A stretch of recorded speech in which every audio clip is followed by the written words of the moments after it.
네, 안녕하세요. 이현은 교수의 경제포럼 함께 해주셔서 감사합니다. 오늘 특별히 비트코인 관련해서 최근에 책을 하나 출판하신 저자분을 모셨습니다. 김창익 작가님이신데요. 비트코인의 시대 하는 제목의 책입니다. 저도 인터뷰 전에 구입해서 읽어보다가 제 아내가 너무 재밌다고 해서 아내가 먼저 읽어보도록 지금 하고 있는 상황인데요. 김창익 작가님, 안녕하세요. 안녕하세요. 네. 네, 우리 김창익 작가님 저 책도 좀 훑어도 보고 또 영상도 여러 편 이렇게 보면서 굉장히 말씀을 아주 재밌고 쉽게 이렇게 풀어 나가시더라고요. 그래서 우리 그 시청자분들도 굉장히 좋아하실 거라고 생각하는데 우선 아주 직접적으로 질문을 좀 던져볼까요? 네. 비트코인 가격이 최근에 좀 하락했잖아요. 네네. 비교적 큰 폭으로 지난 주말에 하락했다가 지금 네네. 약간 반등 중인데 왜 하락했다고 보세요?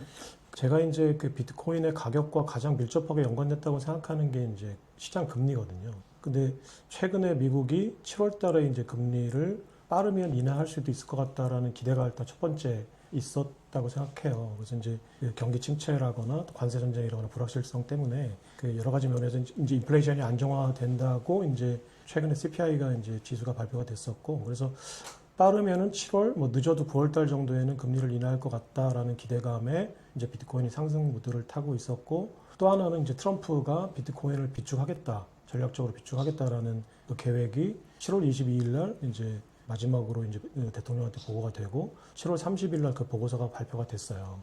근데 그 최근에 발표한 그 미국 기준금리하고 비트코인 비축에 대한 보고서가 둘 다 시장에서는 기대했던 거에 못 미친다고 판단을 했던 것 같아요. 금리도 최근에 이제 CPI가 전년 대비 7월달 CPI가 2.7%인가 네. 나왔었잖아요.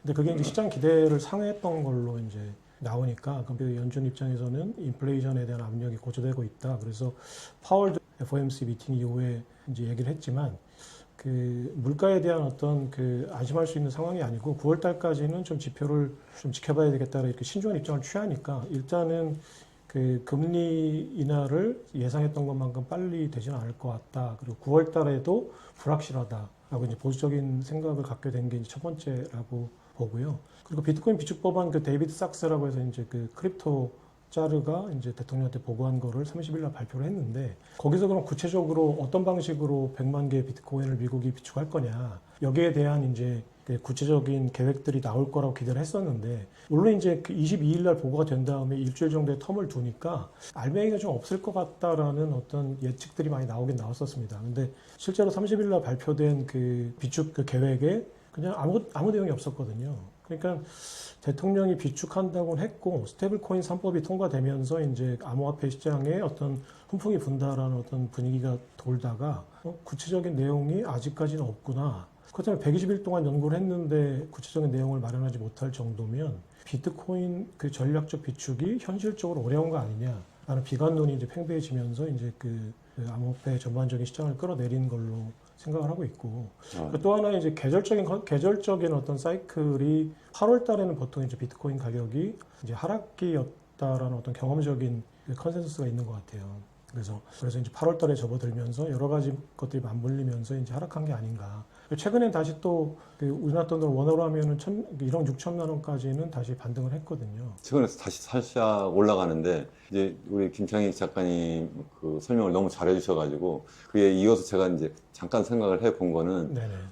다시 또 이제 금리를 빨리 내릴 수도 있겠구나 하는 그런 분위기가 다시 형성되고 있잖아요. 네. 그러니까 비농업 부분 신규 고용이 새로 이제 정정 발표된 거 보니까 지난번 발표된 것보다 엄청나게 적더라. 그리고 이번에 7월 신규 고용도 시장 예상치보다 많이 적더라. 한 10만 정도 됐는데 뭐 8만 아래 정도 되더라. 그래서 고용 상황이 굉장히 나쁘니까 경기 침체가 본격적으로 되고 그러니까 연준에서 금리를 9월에 빨리 내릴 수도 있겠구나. 네네. 이렇게 시장에서 생각을 하니까 그래서 최근에 비트코인이 다시 가격이 올라갈 수도 있겠다 이렇게 네네네. 생각을 할 수 있겠네요. 제가 작가님 그 책을 좀 읽다가 좀 재밌게 읽어본 부분 중에 하나가 우리나라 사람들이 부동산 그것도 강남 아파트에 완전히 맹신하고 거기 부동산 불패해가지고 그것만 사놓으면 내가 평생 신세를 고칠 거야 이렇게 생각하는데 네네. 우리 작가님 생각은 그 강남의 아파트를 뛰어넘을 수 있는 새로운 똘똘한 한 채가 생겨났다. 그게 네네. 비트코인이다 이렇게 말씀하셨는데 그것 좀 더 설명해 주시면 좋을 것 같습니다. 네네. 그러니까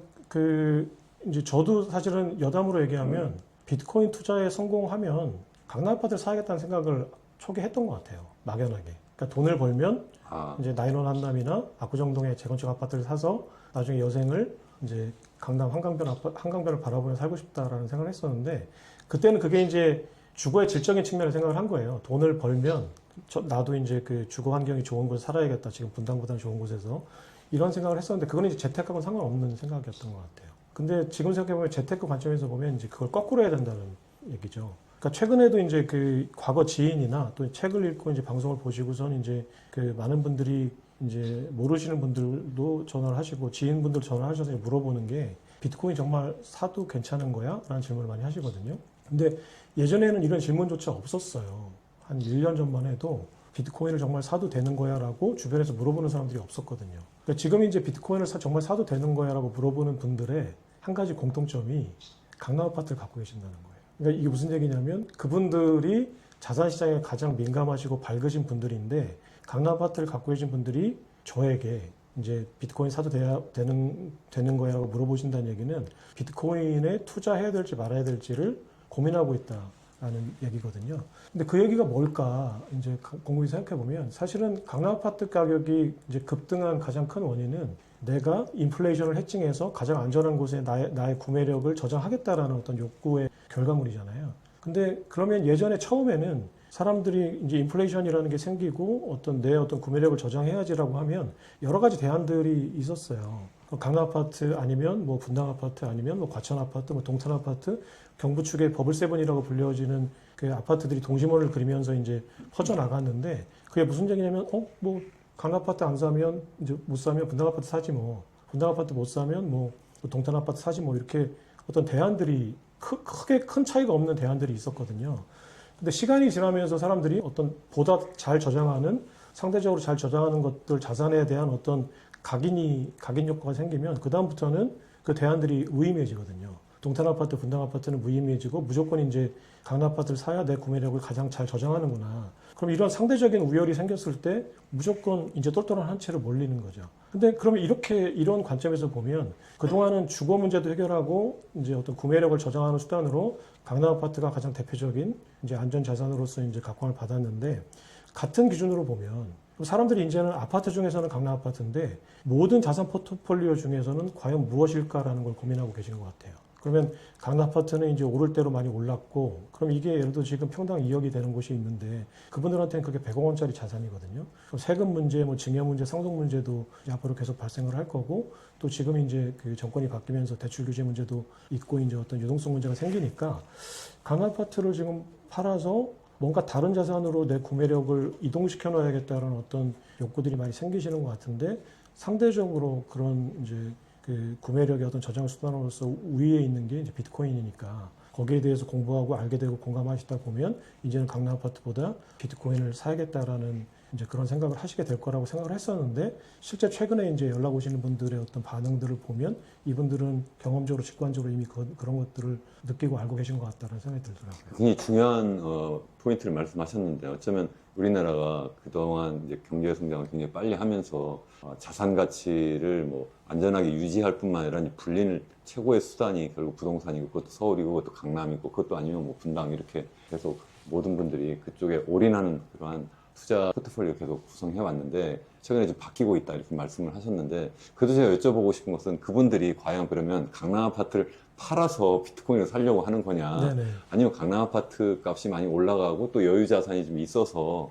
그래서 비트코인을 좀 사볼까 이렇게 하는 거냐 그건 좀 다른 것 같거든요. 네, 그러니까 제가 이제 말은 강남 아파트를 팔아서 비트코인을 사는 어떤 트렌드가 이제 발생할 것 같다라고 했는데 궁극적으로는 그렇게 될 거라고 봐요. 왜냐면은 이제 예를 들면 수익률 면에서 보면 예를 들어서 강남 아파트가 지금 그 연간 7% 통계적으로 올랐거든요. 2010년부터 비트코인 나온 다음부터 2025년까지 15년 동안 이제 그 S&P 지수하고 강남 아파트하고 비트코인을 비교해 보면 S&P가 강남 아파트의 2배 정도 돼요. 그래서 그러면은 이제 강남 아파트가 7% 오르고 이제 S&P가 13% 정도 올랐다는 얘기거든요. 그렇게 따지고 보면 수익률로만 보고 통계적으로 숫자로만 생각하면 이건 논리적으로 S&P를 무조건 사야죠. 강남 아파트보다는. 근데 지금 주변 분들 여쭤보면 강남 아파트 가지고 계신 분들도 S&P의 주식을 갖고 계신다 이렇게 매칭되는 게 많지 않거든요. 그러면 S&P 주식보다는 강남 아파트를 선호한다는 얘기잖아요. 그럼 왜 통계적으로는 S&P 주식이 월등한데 강남 아파트를 더 많이 살까? 라는 거죠. 근데 여러 가지 이제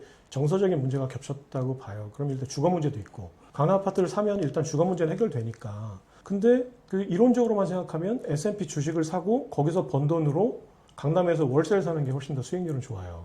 강남에 월세 한 500만 원 정도 월세를 살 수 있을 텐데 그러면 수익률이 2배인 자산을 사서 거기서 생긴 수익을 가지고 강남 아파트에서 월세를 사는 게 논리적으로 계산해 보면 산술적으로는 훨씬 더 좋은데 아직까지 사람들이 강남 아파트를 선호했다는 거죠. 그거는 이제 우리나라의 어떤 정서적인 어떤 주택에 대한 이제 의미도 있을 거고 또 여러 가지 어떤 제도적인 측면도 있을 거고 또 여러 가지 편의적인 측면, 정서적인 측면이 결합돼서 강남 아파트를 샀다고 생각이 들어요. 그러면 이제 비트코인도 마찬가지로 뭐 이제 강남 아파트를 팔아서 비트코인을 샀다라고 하시는 분들이 이제 유튜브 방송에 나와서 말씀하시는 건 들었어요, 몇 번. 그러니까 강남 아파트 이제 그러니까 그 계산해 보면 그게 훨씬 더 좋다라고 그분들은 판단하신 거예요. 그렇죠. 예, 공부를 먼저 하신 분들은. 네네. 근데 그분들은 아마 소수일 거예요. 아직까지는 강남 아파트를 내가 가지고 있는데 이제 제가 알기로는 강남 아파트라고 우리가 불리는 이제 서울 시내에 있는 그 강남 안쪽에 1.5km 안에 있는 아파트가 40만 가구로 알고 있거든요. 근데 40만 가구의 분들 중에서 뭐 몇 분이나 그걸 팔아서 비트코인을 샀겠어요. 그러니까 이제 뉴스가 된다는 얘기는 이제 그 중에서 대표적인 한 건만 나와도 사실은 뉴스의 의미는 있는 거니까 이제 그런 것들이 뉴스가 되고 미디어에 회자가 되는 건데 그런 트렌드를 일반 사람들이 느낄 정도가 되려면 시간이 좀 더 필요할 거예요. 아직까지는 비트코인에 대해서 이제 이해하는 저변이 더 확대돼야 되고 하지만 그 저변이 확대가 되면 사람들이 알게 될 거예요, 분명히 논리적으로. 아, 비트코인이 강남 아파트보다 훨씬 더 구매력을 저장하는데 유용하다. 네. 그럼 당연히 팔아서 비트코인을 사지 않으면 손해를 보겠죠, 상대적으로. 이제 그렇게 될 거라고 봐요. 근데 지금까지는 강남 아파트를 팔아서라기보다는 강남 아파트를 갖고 계신 분들은 이제 여유 자산이 비교적 상대적으로 이제 갖고 계신 분들이니까 그 여윳돈을 이제 비트코인을 사야 되는 건가, 금을 사야 되는 건가, 주식을 사야 되는 건가, 뭐 이런 고민을 하시다가 이제 비트코인에 대해서 알게 되시고 좀 더 공부를 해보고 알아보고 살지 말지 결정해야 되겠다, 뭐 이런 단계인 것 같아요. 그리고 제가 생각할 때는 이제 2010년 비교하셨는데 그 당시에 피자 2판 사려고 비트코인 10,000개인가요? 이렇게 네네네네. 그때 지불했다고 하는데 네. 그 가격을 생각하면 그 당시에 피자 한 판이 한 10불 정도 한다고 치고 네네. 그러니까 20불이 된 거죠. 만 개가. 근데 네네. 지금은 이제 한 개에 한 12만 불 좀 안 되니까 그동안 가격 오른 것이 뭐 최소 그 강남 아파트와 비교할 수 없는 거지 몇십 배가 아니라 몇백 배 이렇게 올라간 건데 2,400만 배가 올랐더라고요. 그렇게 이제 올랐는데 이제 문제는 앞으로도 이렇게 오를 거냐 이렇게 사람들이 생각하는 건데 네. 그러니까 강남 아파트도 예전처럼 그러니까 실제 생각해 보면 강남 아파트가 그 당시와 비교해 보면 작가님은 그걸 다 연간 상승률로 말씀하셨지만 이제 일반인들이 피부에 느끼기는 그게 잘 와닿지 않으니까 제가 그냥 편하게 말씀드리면 그 당시에 비해서 강남 아파트가 한 4배 정도 올랐어요. 그러니까 문재인 정부 때 특별히 이제 그때 맞아요. 많이 올랐잖아요. 네. 2017년부터 한 3배 정도 올랐다가 네. 제가 지금 꺾었다가 다시 또 살짝 올라가서 제가 생각할 때 한 4배 정도 이렇게 올랐는데 그 사이에 비트코인은 그것에 뭐 몇백 배 이렇게 오르는 거니까 그에 생각하면 앞으로도 만약 계속 이렇게 오른다는 확신만 있으면 비트코인으로 가겠죠. 과연 그렇게 되겠느냐. 아, 그러니까 제가 지금 말씀드리는 거는 과거에 비트코인이 더 많이 올랐으니까 앞으로 더 많이 오를 거라는 얘기가 아니고요. 비트코인이 가지고 있는 구매력 저장 수단으로서의 구조, 이거를 보면 강남 아파트가 가지고 있는 구조보다 월등하다는 거죠. 그게 무슨 얘기냐면 일단 그 구매력을 저장해야 된다는 거에 가장 큰 건 희소성이잖아요. 근데 강남 아파트는 지금 제가 아까 말씀드렸듯이 40만 가구인데 전국에 있는 그러니까 예를 들어서 그 10억 원 정도의 자산을 가진 이제 제가 10년 전에 삼성경제연구소의 그 보고서를 봤을 때에는 전국에 007 가방에 10억 원을 들고 와서 강남 아파트를 그냥 현금으로 사실 수 있는 분들이 한 2만 명 정도 된다고 제가 봤던 기억이 나요.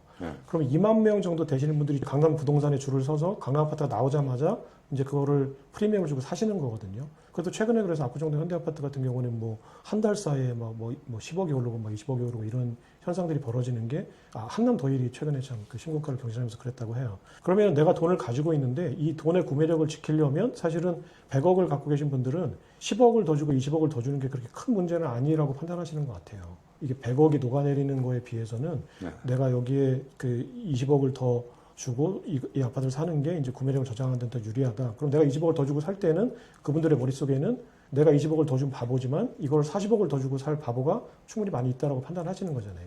근데 비트코인은 지금 2,100만 개의 개수를 가지고 있는데 지금 현재 전 세계에서 비트코인을 그 계좌를 갖고 계신 분들이 제가 알기로는 2억 명인가 정도 되거든요. 그러면 그 2억 이제 중복되는 걸 빼면 한 6천만 개 정도가 된다고 해요. 그러면 70억 명의 인구 중에 이제 그 6천만 개 정도면은 거의 지금 100분의 1인가요? 되는데 그 정도 되시는 분들만 지금 비트코인을 소수 투자하고 있고 나머지 분들은 아직까지 비트코인에 대해서 전혀 모르시는 거거든요. 그럼 그분들의 수요는 아직까지는 이제 잠재적인 수요라고 보고 비트코인은 2,100만 개로 더 이상 만들 수 없다. 근데 한강변 아파트는 40만 채지만 사람이 획기적인 어떤 아이디어를 짜내고 하면은 거기서 더 생산될 수는 있어요. 네. 그러니까 강남 아파트조차도 금조차도 우리가 금광을 발견하거나 또 신축 아파트를 통해서 이제 늘렸을 경우에 충분히 공급량을 늘릴 수가 있거든요. 근데 비트코인은 불가능해요. 지금 작가님 말씀하신 자산들은 다 유형 자산인데 그거 말고 이제 무형 자산, 디지털 자산이 이제 등장한 지가 이제 한 15년 정도 이렇게 됐는데 이게 앞으로 이제 대세다. 지금 말씀하신 것처럼 우리 책 제목도 비트코인 시대 이렇게 하신 것처럼 앞으로 이런 새로운 무형 자산의 시대가 왔다라고 저도 생각은 해요. 근데 이제 많은 분들이 그걸 잘 이해를 못 하시니까 제가 계속 여쭤보는 건데 그래서 이렇게 여러 가지 대체 자산이 있는데 강남 아파트뿐만 아니라 금도 있고 미국 주식도 있고 한국 주식도 있고 한국 주식도 이제 코스피가 5천까지 갈 수 있도록 정부가 하겠다 뭐 이렇게 등등 하고 있는데 그래도 작가님은 그래도 비트코인이야 이렇게 말씀하시는 거잖아요. 금은 그래도 계속 갈 거야 이렇게 생각하시는 분도 많이 계시잖아요. 금과 비트코인을 비교한다면 과연 어떤 것이 더 투자 가치가 있다고 생각하세요? 저는 강남 아파트와 비트코인과의 어떤 경합 관계보다 금과 비트코인의 경합 관계가 훨씬 더 세다고 생각해요. 그러니까 이제 그 지난 5,000년간 사람들이 금에 대한 어떤 가치를 그 서사를 공유해 왔기 때문에 우리 사람들의 의식 속에 각인되어 있는 그 금에 대한 서사가 쉽게 바뀔 수는 없다고 생각해요.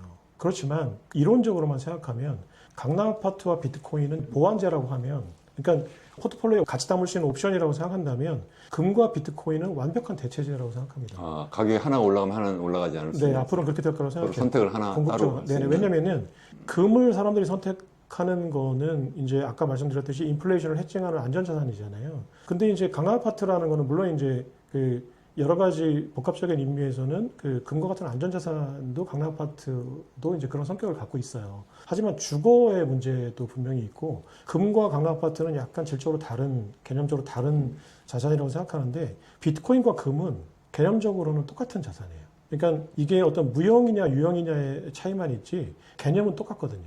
어떤 개념을 사람들이 의식하는데 그게 형체는 사실 별로 중요한 문제가 아니거든요.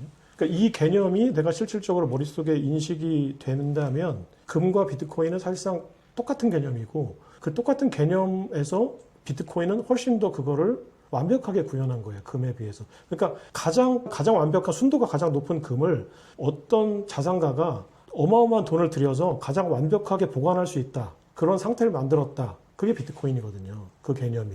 희소성도 가장 완벽하게 구현하고 앞으로 내가 이 불변성 어떤 때 타지 않고 뭐 금이 녹아내리지 않고 뭐 자연재해에서 자유롭고 이런 것들을 어떤 자산가가 내가 내 구매력을 보완하기 위해서 어떤 완벽한 상태를 만들었다. 만약에 미국 정부가 포트녹스의 어떤 그 보관 상태를 그렇게 완벽하게 구현했다고 하면 그 완벽한 구현했다는 그 상태가 비트코인인 거예요. 저도 뭐 전적으로 동의하는데 제가 이제 하나 비유를 들면 제 자신의 비유라기보다는 유발 하라리의 사피엔스라고 하는 네네네. 아주 베스트셀러 책에 보면 우리 그 사피엔스 인류가 현존하는 유일한 그 인류가 될 수 있었던 것은 한때는 네안데르탈인하고도 지구에 같이 공존했었다고 하잖아요. 그런데 네안데르탈인은 사라지고 우리 사피엔스 인류만 살아남을 있을 수 있었던 이유는 이분의 설명에 의하면 우리 사피엔스는 보이지 않는 그 무엇을 스스로 만들어서 네네네. 그것을 상상력. 있다고 네. 믿고 그걸 위해서 열심히 일한다는 거예요. 대표적인 것이 국가고 그리고 그 다음 드는 것이 종교고 세 번째 이제 화폐를 드는데 그 화폐도 사실 명목화폐나 네네. 법정화폐는 사실 맞습니다. 그런 개념이고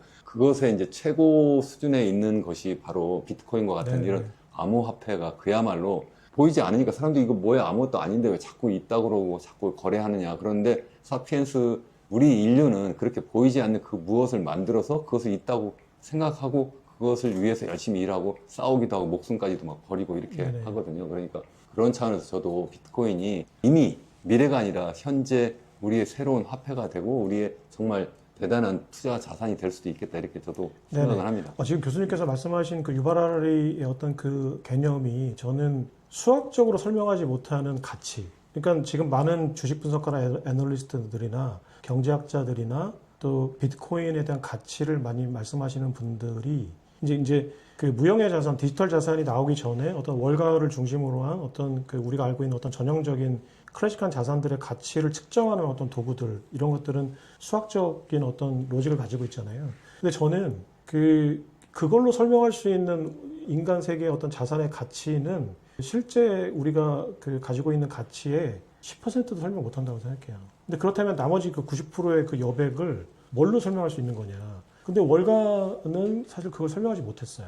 뭐 퍼라는 개념, 여러 가지 개념으로 이제 해서 기업이 매출을 일으키고 또 주당 뭐 가격과 그 매출의 어떤 비율 뭐 이런 걸로 계속 그 어떤 자산의 가치를 이제 평가를 했었는데, 그렇다면 비트코인은 매출도 없고 뭐 여러 가지 기존 어떤 전통적인 측면에서 보면 가치가 없는 거 아니냐라고 얘기를 했는데, 그 설명할 수 없는 그 자산 가치의 모든 거를 유발 하라리의 그 말로 저는 설명할 수 있다고 생각해요. 그러면 궁극적인 가치의 본질이 뭐냐라는 거는 사실은 인간이 월가에서 만든 그 툴들은 인간이 직관적으로 이해하기 쉽게 그냥 그 애널리스트들이 고객을 끌어모으기 위해서 만들어 놓은 툴에 불과하다고 생각하거든요. 극단적으로 얘기하면. 그렇다면 그 인간 세상의 가치의 본질적인 거는 그냥 인간이 그걸 가치가 있다고 그 스토리를 공유하는 거. 그게 이제 유발하라리 개념이잖아요. 그러니까 우리 인간들은 추상적인 개념을 머릿속에 넣고 그 개념을 다른 사람들에게 전달해서 그걸 어떤 네트워크처럼 공유할 수 있다. 그게 아까 말씀하신 뭐 사랑, 뭐 국가, 종교, 뭐 철학들의 어떤 개념들인데,